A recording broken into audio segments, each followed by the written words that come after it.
ಮಾತಾಡೋಕ್ಕಿಂತ ಮುಂಚೆ ನಮ್ಮ ಸಮಾಜದ ಅತ್ಯಂತ ಹಿರಿಯ ಸ್ವಾಮೀಜಿಗಳು ಒಂದಾಗಿರ್ತಕ್ಕಂಥ ನೀಲಕಂಠ ಮಹಾಸ್ವಾಮೀಜಿಗಳು ಉದ್ದೇಶಿಸಿ ಮಾತಾಡ್ತಾರೆ.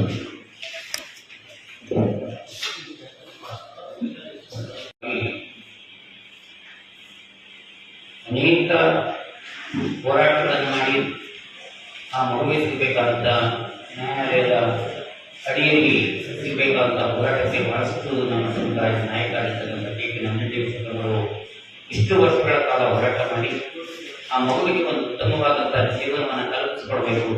ನಮ್ಮ ಸಮಾಜದ ಮಗುವಿಗೆ ಅನ್ಯಾಯ ಆದಾಗ ನಾವುಗಳೇ ಅದನ್ನ ಗಮನಿಸ್ತಾ ಇದ್ರೆ ಬೇರೆಯವರು ಗಮನಿಸಲಿಕ್ಕೆ ಆಗೋದಿಲ್ಲ.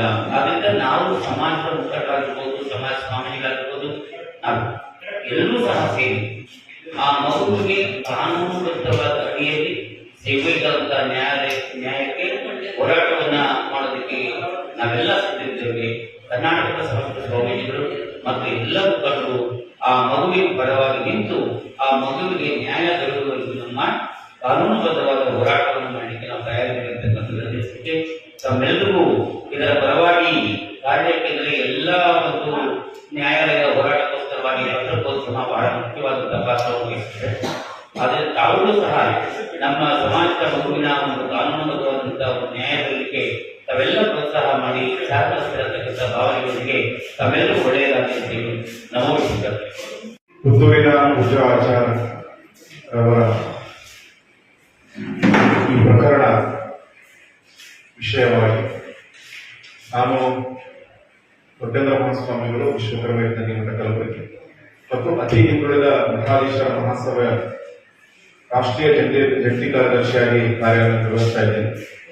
ಈ ವಿಷಯವಾಗಿ ನಾನು ಈಗಾಗಲೇ ಮಂಗಳೂರು ಮತ್ತು ಪುತ್ತೂರು ಮತ್ತು ಆ ಪೂಜಾ ಆಚಾರ್ಯ ಅವರ ಕುಟುಂಬಕ್ಕೆ ಹೋಗಿ ಆ ಮಗುವನ್ನು ನೋಡುವ ಮುಖಾಂತರ ಅಲ್ಲಿ ಸಮಾಜದವ್ರ ಜೊತೆಗೆ ನಮ್ಮ ರಾಜ್ಯಾಧ್ಯಕ್ಷರು ನಾವೆಲ್ಲ ಚರ್ಚೆ ಮಾಡಿ ಯಾವೆಲ್ಲ ನಿಟ್ಟಿನೊಳಗ ನಾವು ಪ್ರಯತ್ನಗಳು ಮಾಡಬೇಕು ಅಂತಕ್ಕಂಥದ್ದು ಮಾಡಿಕೊಂಡು ಬಂದ ನಂತರದಲ್ಲಿ ಈಗ ಇದು ನ್ಯಾಯಾಂಗದಲ್ಲಿದೆ. ಈಗಾಗಲೇ ನ್ಯಾಯಾಂಗದ ಒಂದು ವರದಿಯನ್ನ ಆ ಮಗುವಿಗೆ ಏನು ಪೂಜಾ ಆಚಾರ್ಯಗಳೇ ಪ್ರತಿ ತಿಂಗಳು ಆಕೆಗೆ 75,000 ರೂಪಾಯಿ ಹಣವನ್ನ ಕೊಡಬೇಕು ಅಂತ ಆದೇಶ ಆಗಿದ್ದು, ಅದನ್ನ ಏನು ಎದುರಿನ ಕುಟುಂಬ ಅವರು ಅದನ್ನ ಧಿಕ್ಕರಿಸಿದ್ದಾರೆ. ಹೀಗಾಗಿ ನಾನೊಬ್ಬ ಹಿಂದುಳಿದ ವರ್ಗದ ಸ್ವಾಮೀಜಿಯಾಗಿ ಹೇಳುವುದಿಷ್ಟೇ, ವಿಶ್ವಕರ್ಮ ಸಮಾಜದ ಸ್ವಾಮೀಜಿಗಳಂತೂ ಆ ಕುಟುಂಬದ ಜೊತೆಗಿದ್ದಾರೆ. ಅದಲ್ಲದೆ ಎಲ್ಲ ಹಿಂದುಳಿದ ವರ್ಗದ ಸಮಾಜದ ಸ್ವಾಮೀಜಿಗಳು, ಎಲ್ಲ ಹಿಂದುಳಿದ ವರ್ಗದ ಸಮಾಜದವರು ಕೂಡ ಆ ಮಗುವಿಗೆ ನ್ಯಾಯ ಸಿಗಲಿ ಅನ್ನೋ ನಿಟ್ಟಿನಲ್ಲಿ ನಾವು ಕೂಡ ಆ ಮಗುವಿನ ಜೊತೆಗೆ, ಆ ಹೆಣ್ಣು ಮಗಳ ಜೊತೆಗೆ ನಾವು ಇರ್ತೀವಿ ಅಂತಕ್ಕಂಥ ಮಾತನ್ನ ಸಂದರ್ಭದಲ್ಲಿ ಹೇಳ್ತಾ, ಅದಕ್ಕೆ ಕಾನೂನಿನಲ್ಲಿ ಈಗಾಗಲೇ ಕಾನೂನು ಚೌಕಟ್ಟಿನಲ್ಲಿ ಕಾನೂನಿನ ಲೆಕ್ಕದಲ್ಲಿ ಹೋರಾಟ ನಡೀತಾ ಇದೆ. ಹೀಗಾಗಿ ಇನ್ನೂ ಹೆಚ್ಚಿನದಾಗಿ ನಮ್ಮ ರಾಜ್ಯಾಧ್ಯಕ್ಷ ಆಗಿರ್ತಕ್ಕಂಥ ಮಾಧ್ಯಮದ ಎಲ್ಲರಿಗೂ ಕೂಡ ನನ್ನ ನಮಸ್ಕಾರ. ನಮಗೆಲ್ಲ ಗೊತ್ತಿರೋ ಹಾಗೆ ಪುತ್ತೂರಿನಲ್ಲಿ ಒಂದು ಬಡ ಹೆಣ್ಣು ಮಗಳ ಮೇಲೆ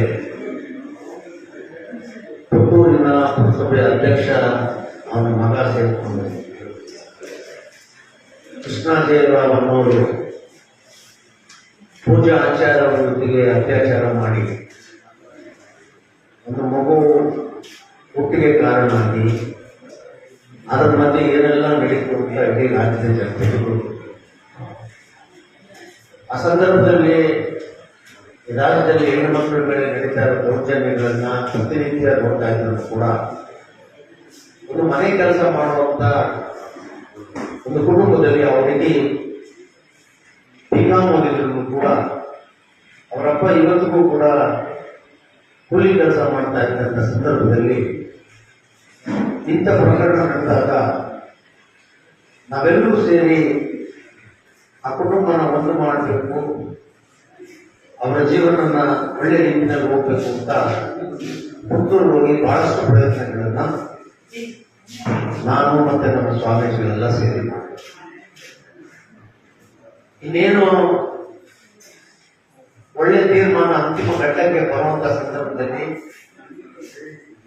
ಏನೆಲ್ಲ ಆಗಬಾರದು ಅಂತ ಬೇಡಿಕೆಗಳನ್ನು ಇಟ್ಟಾಗ ನಾನು ಆ ಬೇಡಿಕೆಗಳನ್ನ ಒಪ್ಪುತ್ತೀರ?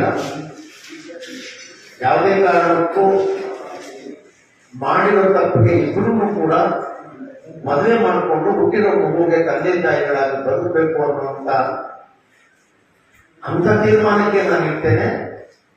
ಈ ದುಡ್ಡು ಕೊಡುವಂಥದ್ದು, ಮದುವೆ ಆದ ತಕ್ಷಣ ಡೈವರ್ಸ್ ಕೊಡುವಂಥದ್ದು, ಮಗುವಿನ ತಗೊಂಡು ಹೋಗ್ಬಿಟ್ಟು ಅನಾಥಾಶ್ರಮದಲ್ಲಿ ಇಡುವಂಥದ್ದು, ಇದೆಲ್ಲ ನಾನು ನನ್ನ ಸಾರಥ್ಯದಲ್ಲಿ ಆಗಬಾರ್ದು ಅಂತ ನಾನು ಅವರ ಆ ಬೇಡಿಕೆಯನ್ನು ತಿರಸ್ಕಾರ ಮಾಡಿ ಕಾನೂನುಬದ್ಧವಾಗಿ ನಾವು ಹೀಗೆ ಮತ್ತು ಮಗುವಿಗೆ ನ್ಯಾಯ ಸಿಗಬೇಕು, ಆ ನ್ಯಾಯ ಕೊಡಿಸೋದ್ರಲ್ಲಿ ನಾನು ಆ ಕುಟುಂಬದ ಜೊತೆ ಕಾನೂನು ಮೂಲಕ ಹೋರಾಟ ಮಾಡಿಸ್ತಾ ಇದ್ದೇನೆ. ಅಂತಂತವಾಗಿ ಯಾರ್ಯಾರೇನೇ ಮಾತಾಡ್ತಾ ಇದ್ದಾರೆ, ನನಗೆ ಅದು ಸಂಬಂಧ ಇಲ್ಲ. ಕಾನೂನಿಗೆ ಸಂಬಂಧಪಟ್ಟ ರೀತಿಯಲ್ಲಿ ನಾವು ಹೋರಾಟ ಮಾಡ್ತಾ ಇದ್ದಂತ ಈ ಸಂದರ್ಭದಲ್ಲಿ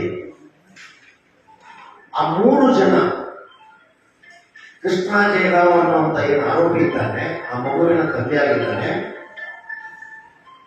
ಅದೇ ಸಾಲದಲ್ಲಿ ಆರೋಪಿಗಳಾಗಿ ಕೃಷ್ಣ ಜಯರಾವ್ ಅವರ ತಂದೆ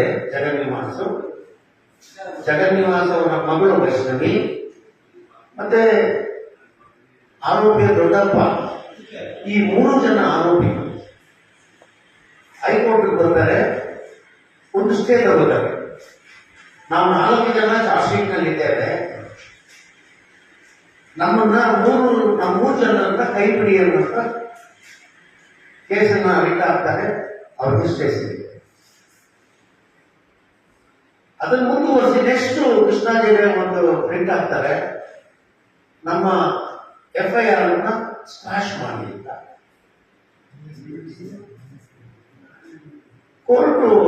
ಹೈಕೋರ್ಟ್ ಏನ್ ಮಾಡುತ್ತೆ,